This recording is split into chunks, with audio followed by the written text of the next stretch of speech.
تنشأ مؤخرا مواقع التواصل الاجتماعي وهذا التقرير داروا المجلس الاقتصادي والاجتماعي والبيئي كيقول فيه إن 42% من الشباب المغاربة عرضت نتائجهم الدراسية تراجعا في الإدمان والمفرط على المحتويات الرقمية وعلى رأسهم مواقع التواصل الاجتماعي. ذكر المجلس نفس التقرير أنهم داروا دراسة عن طريق استجواب مجموعة من الشباب، وكانت نتائج الدراسة أن حوالي 43% من الشباب يهملون حاجياتهم الأساسية بحال الماكلة والنعاس بسبب استعمالهم المفرط لهذه التكنولوجيا الرقمية، مضيفا أن قرابة 36% دخلوا في نزاعات مع الأسر والأصدقاء ديالهم نتيجة هذا الإدمان هذا. هنايا من المفروض كل واحد فينا يطرح على راسه واحد السؤال: واش وصل الوقت باش نحذفوا مواقع التواصل الاجتماعي من الهواتف ديالنا حيت بغينا ولا كرهنا؟ اغلب استعمالنا للانترنت ماشي للبحث عن المعلومه وانما فقط من اجل الترفيه، ويا ريت تكون كان من اجل الترفيه فقط، حيت في اغلب الاحيان ماشي انت اللي كتختار تتصفح مواقع التواصل، بل خوارزميات مواقع التواصل هي اللي كتختار انك تتصفحها. بمعنى صديقي، السوشيال ميديا هي مواقع مبنيه حرفيا باش تخليك مدمن عليها، حيت كل دقيقه كتقضيها داخل هذه المواقع هذو كتعني ارباح خياليه بالنسبه لهذه الشركات. في هذا الفيديو صديقي غنوريك عن طريق دراسات وتجارب علميه كيفاش مواقع التواصل الاجتماعي كتاثر على الدماغ ديالنا، وشنو غادي يوقع الا حاولتي تبعد نهائيا على السوشيال ميديا، وطبعا كيفاش تقدر تستعمل مواقع التواصل الاجتماعي بلا ما تاثر عليك وتولي مدمن عليها. اول حاجه بغيت تتاكد بلي راك مرتاح او مرتاحه وانت كتفرج في هذا الفيديو قبل ما ندخلوا في هذه الرحله اللي غتكون عامره بالمعلومات المهمه وتقدر تكون فيها شي حاجه اللي تقدر تبدل لك حياتك. ليتس جو. كيفاش مواقع التواصل كتاثر على الدماغ ديالنا؟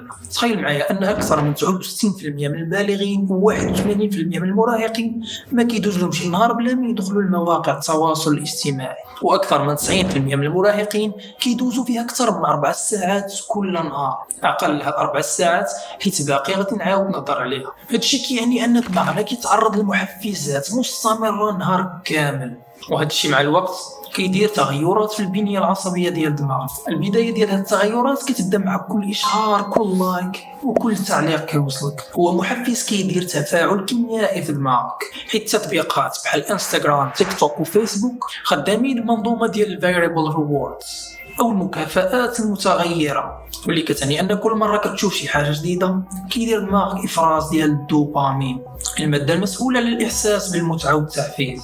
ملي كنقول المكافآت المتغيره كنقصد بها نوتيفيكيشنز. كل اشعار كيحفز الدماغ يتفاعل بسرعه لحظيه، وهذا الشيء اللي كيخلينا ديما مشتتين. تثبت الدراسات ان كل اشعار كيوصلك كيخلي دماغك مشتت لمده 25 دقيقه، عاد كيرجع للتركيز ديالو كامل مره اخرى. اللايكات والتعليقات كتحس بالسعاده الوهميه ملي كتشوف الناس متفاعلين معاك، ولكن باش كينقص التفاعل هنا ممكن تدخل في نوبه ديال الاحباط. الريلز او الفيديوهات القصيره اللي المده ديالها ما بين 15 و 60 ثانيه اخطر آفة كاينه حاليا في السوشيال ميديا. كتعطيك معلومات سريعه في وقت قصير، ولكن في المقابل كتنقص لك الصبر والقدره على التركيز الطويل. بمعنى صديقي، الا مشيتي حتى تبليتي بالريلز غير نسى شي حاجه سميتها تركز 2 ساعات مع استاذ كيشرح شي درس، او انك تقدر تجلس ساعه مع البيسي ديالك تتعلم شي حاجه.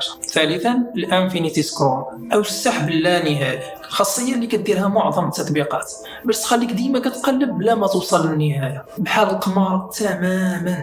هادشي كامل كيخلي دماغك مع الوقت كيتعود على ما يسمى بالتحفيز الفوري، وكيبدا يطلب المزيد والمزيد من التحفيز بلا ما تحس. وهنا كيبداو المشاكل، حيت عقلك تعود يديها واجده، او بمعنى اخر رجع بارد الكتاف. هنا فاش غادي تطلب من دماغك انه يركز لمده 2 ساعات متواصله باش تبريباري لواحد الفرض مثلا، وتجيب مسكن باش في الاخير يفرز دماغك واحد شويه ديال الدوبامين باش انت تحس بداك النشوه ديال الخدمه اللي درتي، وهذا ما يسمى بنظام المكافآت في الدماغ.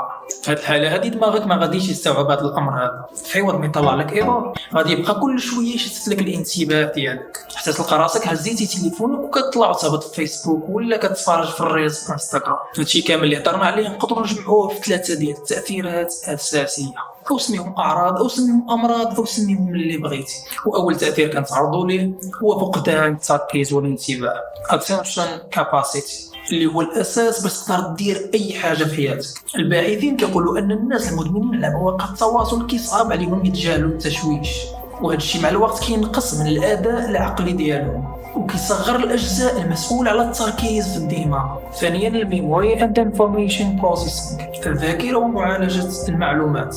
ثبتت الدراسات ان مواقع التواصل كتاثر على المحتوى ديال الذكريات ديالنا وكيفاش كنتفكروها وحتى القدره ديالنا على تخزينها. بزاف ديال الناس كيوثقوا اللحظات ديالهم في السوشيال ميديا، ولكن الابحاث كتقول ان التصوير والمشاركه كينقصوا من الذكريات اللي كنحتفظوا بها في دماغنا. ولكن كيفاش؟ العلماء كيقولوا ان هذا الشيء كيرجع لتاثير الذاكره التفاعليه ترانزاكتيف ميموري، يعني العقل ديالنا ولا كيعرف فين يلقى المعلومات مثلا في التليفون او في الانترنت، ولكن ما كيبقاش يحتفظ بالتفاصيل الداخليه. عرفت باقي ما فهمتيش الذاكره التفاعليه. الذاكره التفاعليه او ترانزاكتيف ميموري ببساطه هي الاعتماد على الطرف الاخر في تخزين المعلومات، سواء كان هذا الطرف الاخر انسان او تكنولوجيا بحال الهاتف او نوت بوك مثلا. واكثر مثال كيجسد هذا البلان حيت ما كاينش اللي ما دارهاش هو باش كنا كنقراو كتدخل صاحبك اللي كيجلس معاك، انا غنحفظ نص ديال الدرس وانت غتحفظ النص اللي بقى باش ما كتفلتو حتى شي حاجه.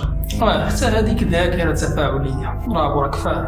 هي مزيانه حيت كتساعدنا نختصر الوقت والمجهود في حفظ المعلومات، لكن بالمقابل كيمكن تضعف قدرتنا على التركيز الذاتي حيث العقل كيبدا يعتمد على المصادر الخارجيه بزاف عوض ما يخزن المعلومه في الذاكره اللي هو المكان الاصلي ديالها. ومع الوقت عقلك كيولي بارد الكتاف وما باغيش يخزن المعلومه لداخل. عام 2010 دارت دراسه من جامعه كاليفورنيا US سان دييغو قدرت ان الدماغ البشري يمكنه تخزين 2.5 بيتا بايت من المعلومات، اي ما يعادل 3 ملايين ساعه من الفيديو. بمعنى صديقي دماغك ما عندوش عذر، بالرجولة ما عندوش عذر. الدماغ البشري صديقي يقدر يستوعب أي نوع وأي كمية من المعلومات كيف ما كانت من الآخر. ثالثا التفاعل الاجتماعي والاستجابة العاطفية social and emotional response. الأبحاث كتشير أن الناس خصوصا اللي تحت 30 عام كيقارنوا حياتهم بحياة الناس اللي كيشوفوا في السوشيال ميديا وكيطرحوا تساؤلات على القيمة الشخصية ديالهم. وهذا الشيء المسبب الأول ديالو هو الهايلايت ريل، وهو فاش الناس كيبارطاجيو غير اللحظات الزوينة والمثالية من حياتهم بلا ما يشاركوا المشاكل الإحباطات ولا لحظات الفشل. بحال مثلا فاش كتشوف الصور ديال شي واحد عايش الحياة في جزر الكناري ولا المالديف، ولكن انت ما شفتيش لحظات التعب ولا المشاكل اللي واجهته في الطريق ولا يوريك ديك اللحظه المثالي. فيديوهات ديال الناس كيمارسوا الرياضه اجساد مثاليه وكل شيء وهذاك، ولكن انت ما شفتيش المجهود والتعب الحقيقي اللي دوزوه باش يوصلوا لك النيف. ولا باش كتشوف علاقات غراميه مثاليه شي جوج عايشين الحياه السعيده، ولكن انت بطبيعه الحال ما عارفش التحديات اللي كيدوزوا منها. هذا الشيء صديقي بدون وعي كيعطيك تصور غير واقعي للحياه، كيقدر يخليك تحس ان حياتك ناقصه مقارنه بالاخرين، وهذا الشيء اللي كيسبب مشاعر الغيره، الاحباط وحتى القلق والاكتئاب. والعكس ديال الهايلايت ريل هو الواقع اللي كنعيشوه كاملين به. كاين لحظات ديال السعاده والفرح، ولكن في نفس الوقت كاين لحظات ديال الفشل الارهاق والتعب والمعاناه اللي كنحسوا بها غير حنا. بمعنى صديقي السوشيال ميديا ما كتعكسش الواقع كامل، وانما هي نسخه محسنه ومفلتره من الحياه. وهنا فين كاين الفخ اللي كيطيحوا فيه بزاف ديال الناس. من بعد ما عرفنا كيفاش السوشيال ميديا كتاثر على دماغنا باش تخلينا مدمنين عليها، اجي نقول لك دابا شنو كيتسناك الا حاولتي تبعد نهائيا على السوشيال ميديا. من بعد بزاف ديال التجارب ديال الناس حاولوا يبعدوا على السوشيال ميديا، كانت هذه هي الاعراض المشتركه اللي واجهوها. من بعد اول ساعه غادي تبدا تحس برغبه لا اراديه باش تشد الهاتف ديالك حتى بدون وعي، بحكم انك متعود تدخل لهاد التطبيقات كل شويه. هذا الشيء حيت دماغك تعود على الدوبامين هيت او الاندفاعات ديال الدوبامين اللي كيعطيها لك كل اشعار لايك او تعليق جديد. بعد 12 ساعه من المتوقع انك تبدا تحس بالقلق او حتى التوتر، وهذا بسبب افراز هرمون الكورتيزول المرتبط بالضغط النفسي. علاش؟ حيت المخ ديالك تعود على التحفيز المستمر، ودابا كيبدا يحس بواحد الفراغ رقمي بحال شي واحد كان في واحد العلاقه عاطفيه اللي كان فيها الاهتمام والمشاعر يوميا، كل صباح رساله، كل عشيه ابيل، ومن بعد فجاه العلاقه سالات. هنا غادي يبدا يتفرز هرمون الكورتيزول وغادي يبدا يحس بالوحده، النقص والرغبه في الرجوع لذاك الشعور اللي كان عنده قبل. بعد 24 ساعه مرحله الفوم fear of missing out او الخوف من تفويت شيء مهم. وهو فاش غادي تبدا تحس انك معزول على العالم وراه شي حاجه مهمه وقعت في السوشيال ميديا وانت ما سايقش ليها اخبار، وخاصك ضروري تدخل تشوف شنو واقع. وفي الواقع راه ما عنده ما يوقع، حيت اغلب اخبار السوشيال ميديا معروفه تافهه وما عندها باش تفيدك. بعد 3 ايام هنا من الممكن ان الامور تولي مثيره شويه. بعض الناس كيبداو يحسوا بالاهتزازات الوهميه فانتوم فيبريشن سيندروم، يعني كتقدر تبدا تحس بتليفونك كيرن ولا كيفيبري في جيبك وهو ما فيه والو، حيت العقل ديالك مازال كيتوقع اشعارات واخا هما ما كاينينش. لكن في هذه المرحله بعض الناس كيبداو يلاحظوا تغيرات ايجابيه، اهمها ان دماغك كيولي اكثر هدوء، تركيزك كيزيد سواء في الخدمه ولا في القرايه، التواصل الواقعي مع الناس كيتحسن، الاحساس ديالك بالسعاده كيرتفع، وهذا طبيعي حيت كتنقص المقارنه مع الاخرين اللي كاينه في السوشيال ميديا. بعد اسبوع واكثر هنا عقلك كيبدا يتكيف مع الحياه بلا سوشيال ميديا، غادي تلاحظ ان انتباهك كيزيد، علاقتك مع راسك ومع المحيط ديالك كتولي اعمق، وممكن حتى الابداع ديالك يرتفع. ودابا بغيتك تركز معايا مزيان، حيت هنا فين غادي نهضروا على كيفاش تلقى التوازن بلا ما تكون ضحيه ديال السوشيال ميديا، او بمعنى اخر كيفاش تستهلك بلا ما تستهلك. واول حاجه غادي نهضروا عليها هي الوقت اللي داير عليه الفيلم كامل. في عوض ما تستعمل السوشيال ميديا في اي ساعه وفي اي بلاصه، نسى عليك هاد العاده هادي وغادي تولي تخصص وقت محدد للدخول للسوشيال ميديا، مثلا 15 دقيقه الصباح، 30 دقيقه العشيه، و15 دقيقه قبل النعاس. ساعه في النهار كافيه باش تخليك تستعمل السوشيال ميديا بلا ما تاثر عليك. وانا كنصحك تستعمل تطبيقات اللي كتحدد ليك وقت الاستعمال بحال سكرين تايم مثلا، وتطبيقات الرفاهيه الرقميه اللي كتبلوكي لك اي تطبيق بغيتي، باش حتى الا حاولتي تدخل لهاد التطبيقات بطريقه لا اراديه ما غاديش تلقى.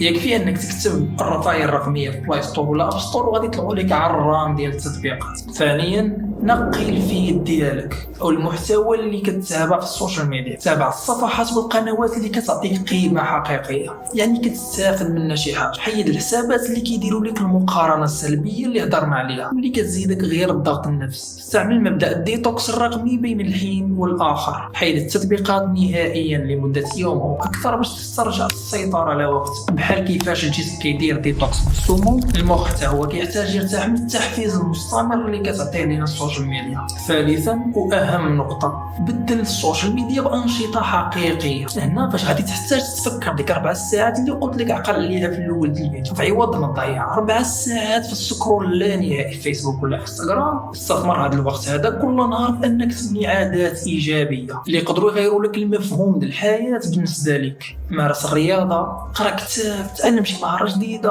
او خرج مع اصحابك. تشينج يور لايف اصاحبي، ما تبقاش محبوس في هذا العالم، كاين شي حاجه ما احسن كتسناك. رابعا كن واعي بفخ الخوارزميه، بمعنى عقل هذا الشيء كامل اللي قلنا وخليه هنا، حيت هذا الشيء غادي يخلي علاقتك بالسوشيال ميديا علاقه واعيه، او كيف ما كنقولوا عرف صاحبك، حيت فاش كتعرف صاحبك كتعمل معاه حدود. هاد الحدود هذه غتحتاج تطبقها حتى مع العالم الرقمي. واخر نقطه غادي نهضروا عليها اللي صغيره ولكن مهمه بزاف، ما تخليش السوشيال ميديا تكون اول حاجه كتشوف الصباح باش كتفيق ولا اخر حاجه قبل ما تنعس، حيت ملي كتدخل لهاد المواقع باش كتكون يلاه فايق كتعطيها التحكم في المود ديالك نهار كامل، حيت ممكن تلقى خبر سلبي، مقارنه غير عادله مع حياه الناس، ولا شي حاجه اللي تحفز القلق عندك، وهذا الشيء اللي كيقدر يوصل لك بدايه النهار من الضربه. اما قبل النعاس التعرض للشاشه كينقص من افراز الميلاتونين في الاجسام ديالنا، هو الهرمون المسؤول على النوم، وهذا الشيء بطبيعه الحال كيأثر على جوده وعمق النوم ديالك. هذا الشيء اللي كيخليك تحس بالارهاق احيانا حتى الا نعستي ساعات طويله، ناهيك عن بعض الامر اللي مهم واللي بزاف ما عارفيناش. هو داك الشيء اللي كتفكر فيه او كتشوفه او كتسمعه قبل ما تنعس راه كيأثر لك على حياتك بطريقه غير مباشره.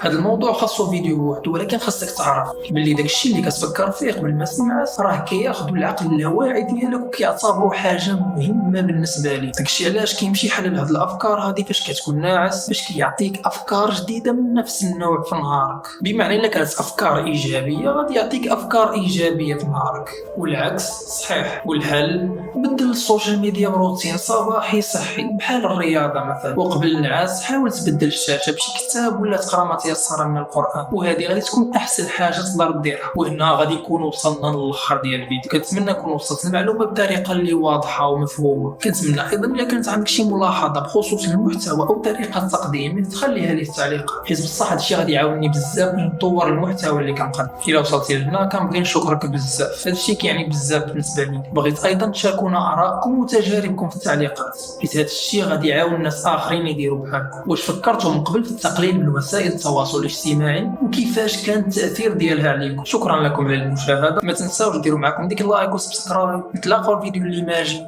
والسلام عليكم.